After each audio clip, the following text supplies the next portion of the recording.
Wow, it's been a great year, and your favorite show on development issues in Kenya and beyond the borders went a notch higher. Today, we just want to take a moment and reflect on some of the memorable episodes that graced your screens.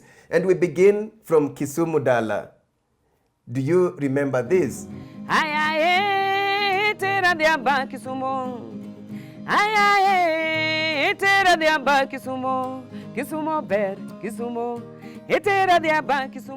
Celebrated Kenyan singer Susanna Owio's popular song, Kisumu 100, is commonly used when it comes to branding the culture and opportunities in Kisumu city.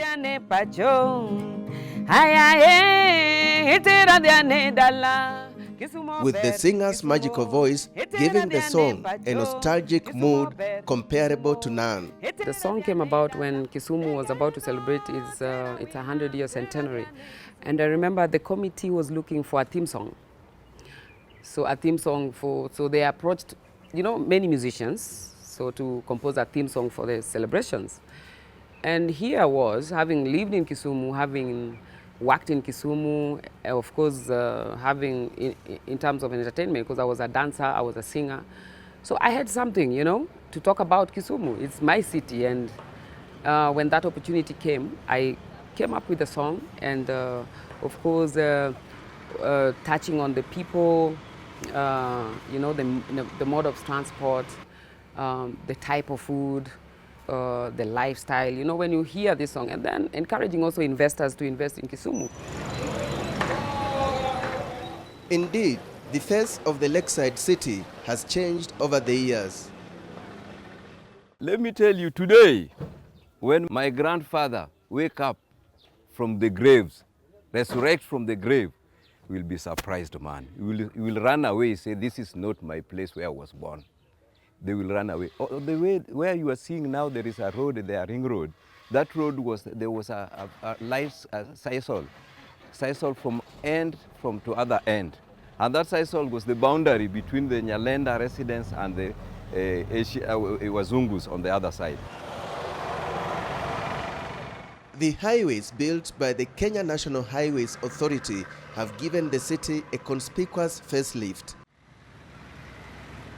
Approaching the city from Kericho, this is the view one drives into, with this interchange at Nyamasaria standing out as a unique landmark.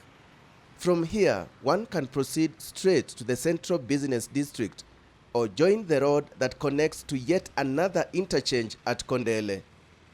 At Kondele, one can proceed to Busia or turn right towards the Kakamega Road.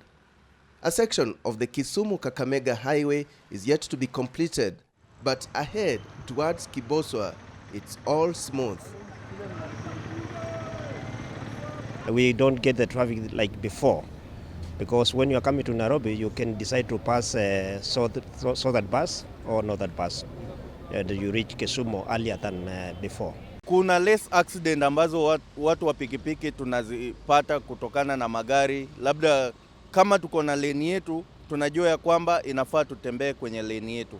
Na watu wa magari pia wana maintain kutembea kwenye lane yao. We have street lights in almost every corner, and we also have these masts in most of the dark areas, like in estates. This development has eased traffic in the CBD. It is very easy to move in and out of Kisumu. So if you have your material you want to deliver to Kisumu to a shop, you're not worried about whether you shall get there in time. So we must keep on improving our public transport system. We must keep on improving infrastructure, not just for people coming from outside, but even for Kisumu residents themselves. Great. From Kisumu Dala, we move to Elsa Mia Conservation Center in Nakuru County. You may have heard of conservationists Joy and George Adamson. They lived with wildlife and built a home in Naivasha, that is near Lake Naivasha, and their history and role in conservation is preserved there. This is a tourist attraction like no other. Yeah, this is the former home of George and Joy Adamson, where they came in 1961. It has been maintained as it was. All the original furniture is inside. The chairs and tables, side cabinets. Everything is just as it was when they were here in 1961.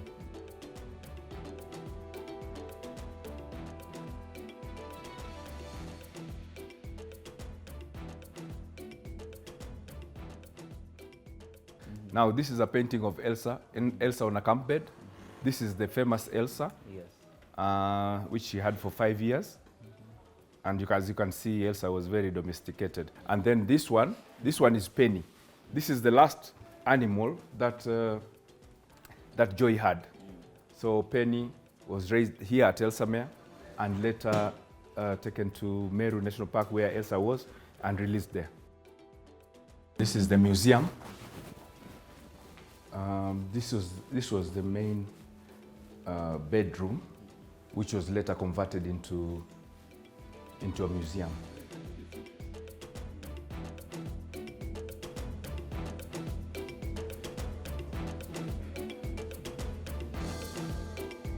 Accolades that she was able to get.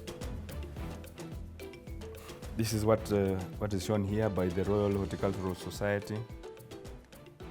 She got a Greenfeld medal, gold medal. That is one which came from Vienna. There's plenty to see here.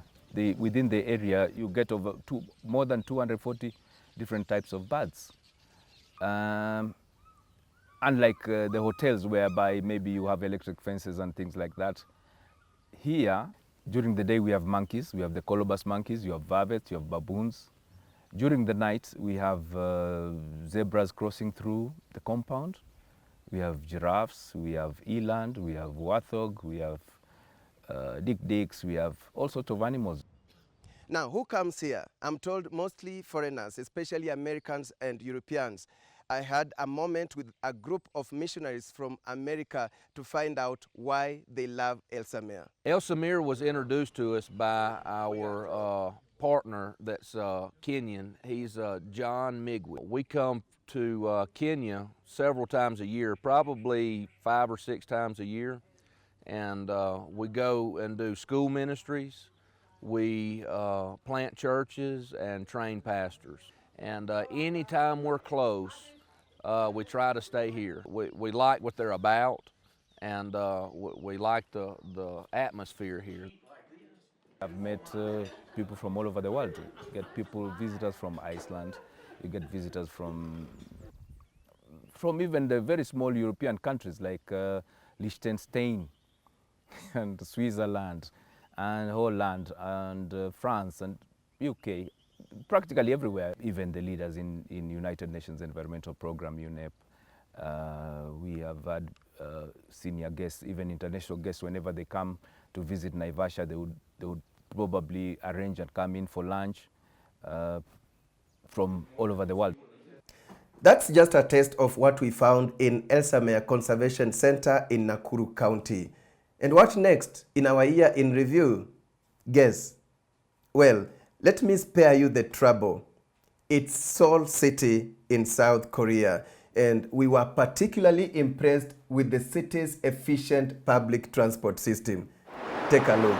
Let's now cross over to Seoul City in South Korea, a smart city that boasts of a successful BRT system.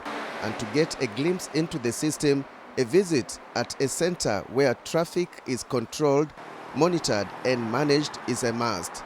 It is known as the TOPIS, or Transport Operation and Information Service. TOPIS manages Seoul's overall traffic by collecting traffic information from the bus management system, the transport card system, the unmanned camera surveillance system, and traffic-related authorities and institutions. 일단 기본적으로 Number one technology we need is the high-speed internet connections. So now we are utilizing 4G LTE together and to distribute data to citizens and from citizens. 4G LTE망을 사용을 하고 있습니다. In Seoul, public transit in general handles 65% of the transportation needs. Subways take 38.8%, private vehicles 22%, and taxis 6.8%. Shin Lee, a professor of transport policies at the International School of Urban Sciences, the University of Seoul, says with proper planning, BRT can easily be integrated into the existing infrastructure. When we started it, we identified five busiest corridors in terms of traffic. So most congested areas they identified, but in the form of corridors. Okay. But in Korea, it really depends on the land ownership and right of way. So in some cities, it's not really feasible. There are cities I have looked in, it's not feasible, but in Seoul, it was possible to secure right of way in the median part of the road. These are used exclusively by buses. From the Korean experience, a good public transport system must be efficient, reliable, and sustainable. Because of this information provision, people know how long it will take from door to door. People know before the travel exactly how long it will take by public transportation. But it's not just the subway. It is well integrated with bus services. Great. You are watching the best of the Chamwada Report 2019. Feel good content and quite relevant this festive period. We now take a short break. We have more right after the break.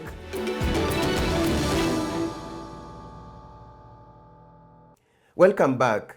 And remember, today we are going easy. We are bringing you highlights of some of the memorable feel-good stories we brought you in 2019.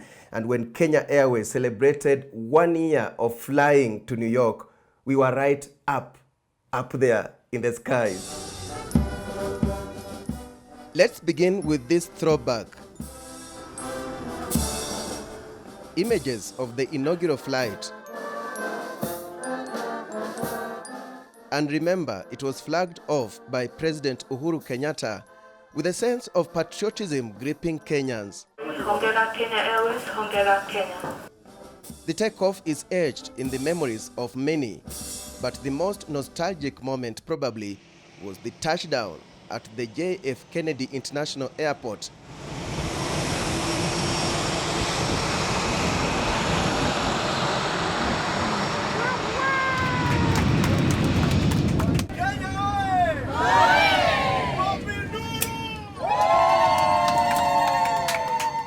The only cameraman who captured that historic moment was none other than Chams Media's David Amateshe. He reflects on how it felt being on the ground. You can imagine the pressure that comes with this kind of an event, because it's not a predetermined event that you can redo it. Because I was with the advance team, every arrangement had been made. It was quite an experience. The captain who was in charge of that inaugural flight, Joseph Kinuthia, also has fond memories of the flight. I felt like the whole Kenya and the world was behind me, and I could not afford to make any mistake at all. So I had to do everything right to make sure that everything works out, because the reputation of the country and myself was on my shoulders. Captain Kinuthia has since retired and is set to be engaged by Kenya Airways in training. Just pressure, don't push it, just apply. We caught up with him at the flight simulator at the airline's training center, Pride Center. You know, if we wait for them, they'll take their sweet time.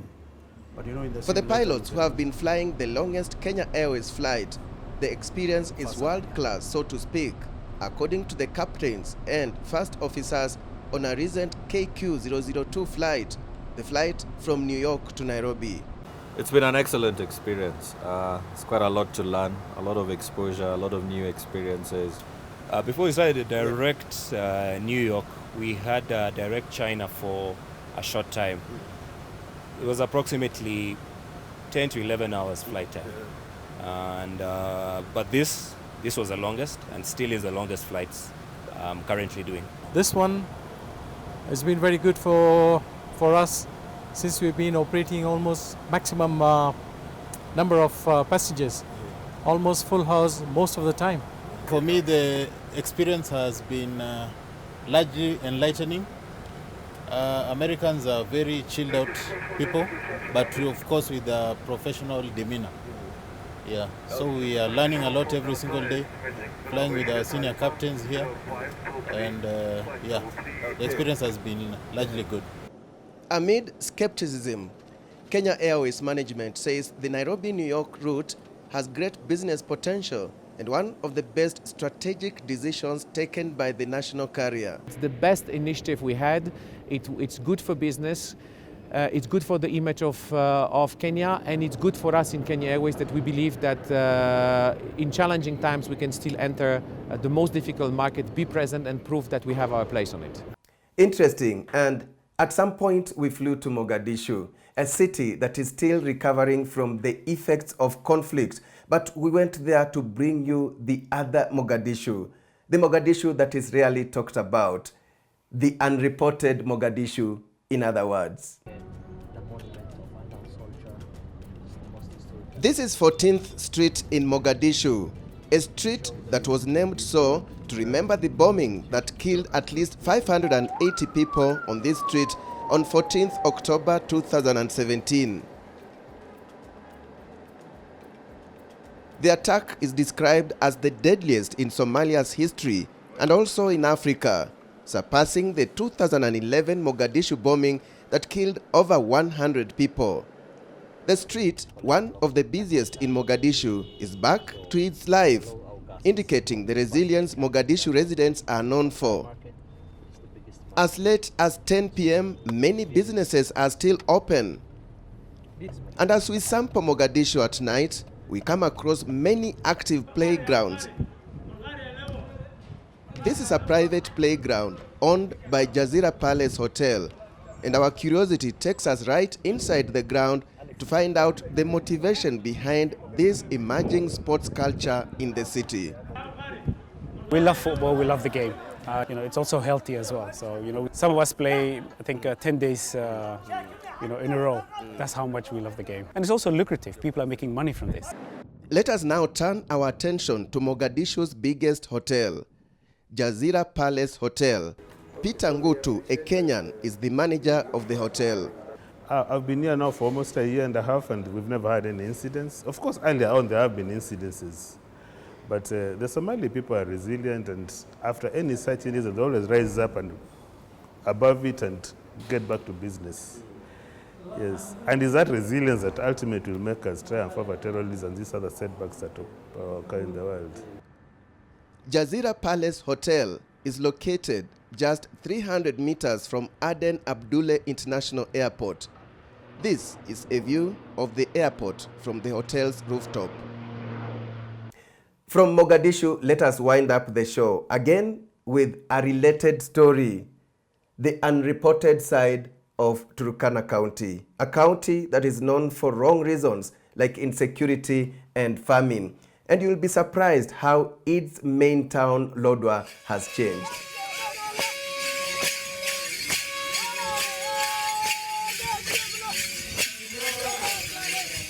From Lodwar town, let us now take you to unique tourist attractions on Lake Turkana, attractions that will leave you wanting more.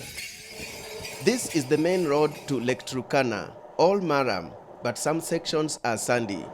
And this is part of our adventure as we begin our mission to showcase Turkana's beauty. We are all eager to visit the much talked about Central Island. It will take us about 40 minutes to reach the island. Nice to be on the world's largest permanent desert lake, which is also the world's largest alkaline lake. The Central Island is a protected area managed by Kenya Wildlife Services. Our tour guide, Peter Maraka, is all set to take us around. Remember, here there are 3 lakes in one: the Crocodile Lake, the Tilapia Lake, and the Flamingo Lake. Their names speak for themselves. In Central Island. Na sasa hapa tukifika lazima tuende paa kwa Crocodile Lake. How long to reach? Ni 1 hour. 1 hour. Kutembea popote. So tunapanda huko yote, kuna a nice view, Central Island ni jina moja, alafu sasa kuna craters kama lake, Crocodile Lake, kuna Tilapia Lake, kuna empty crater na kuna Flamingo Lake. Huko ndio empty crater huko. Ile ni empty crater. Yeah. Kitambo ilikuwa na maji. Hapana. Hii inakuanga hivyo tu. Sasa hapa ndio kuna mandege zinatega mayai. Alafu kuna Crocodile Lake sasa ndio tunaelekea. Unaona sasa mandege siko juu ya mamiti. Sasa wametega mayai hapo. Hapa inaitwa Crocodile Lake juu cause hapa kuna samaki tilapia. Na hapa ndio wanatega mayai hapo kwa hii bush. Alafu ziko mingi sana na isabiki. Hizo mandege maflamingo hiyo peke yake, hiyo creator peke yake ni maflamingo. Sasa wazungu wakija huko hata wanashutu usiku. Sasa mahali kama sasa ya crocodile hiyo, ma crocodile kuna creator yao ni nyingi. Sasa unaenda ya tilapia, samaki kule tena nyingi. Sasa ile volcano, sasa hiyo vitu yote yani semi ati ni sehemu moja, yani paka hata mchanga ya hapo ina peke yake inatosha. Sasa tunaelekea Tilapia Lake. Tilapia Lake. Tilapia Lake inajulikana kwa tilapia. Kwenye Tilapia Lake tukipanda milima juu. Some hiking here and good exercise for us. And being on the top of this hill gives us a vantage point to get even better aerial shots. Unique indeed, but there are many challenges that hinder tourism in this area.